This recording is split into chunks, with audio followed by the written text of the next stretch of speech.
Welcome to the University of Minnesota Climbing Gym at the University Recreation and Wellness Center. We believe that climbing is a sport for everyone and are intentional about creating an accessible, inclusive, and welcoming experience regardless of who you are or what your climbing experience is. If you have never climbed before or are newer to the sport, we want to make sure that you have the information you need to feel comfortable coming to the climbing gym. Your first time climbing at our gym is on us, so why not give climbing a try? We have curated the experience of coming to the gym so that you do not need any knowledge, specific skills, or equipment to climb.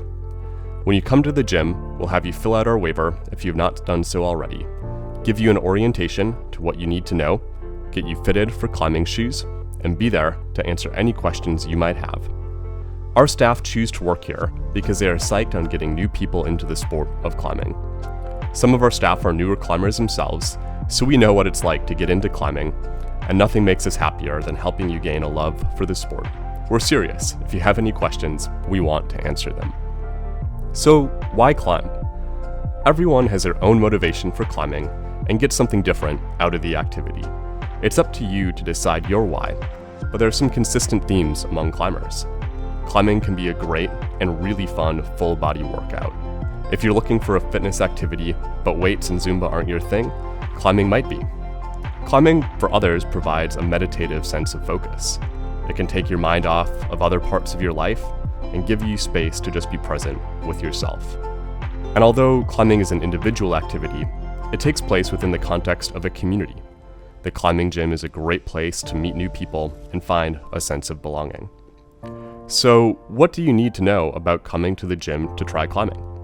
First, give yourself permission to take it at your own pace. Yes, climbing can be intimidating and scary sometimes, but that's okay. The challenge of climbing is part of what makes this sport so special, but you get to decide how much challenge you want to take on. Our gym has several types of climbing.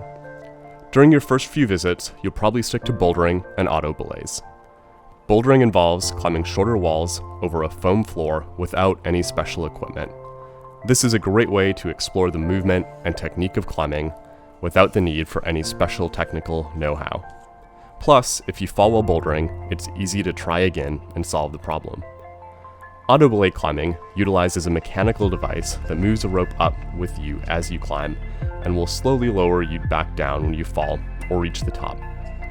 You'll need a climbing harness and some basic knowledge of climbing safety, but don't worry, our staff will teach you how to use the auto belay when you first come to the gym.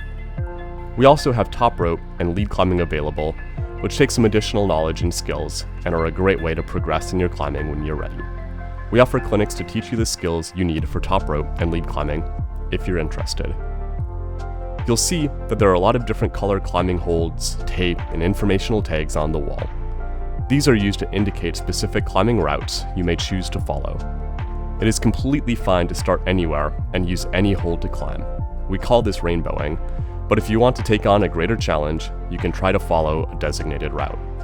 To climb a route, simply follow the path of holds of the same color.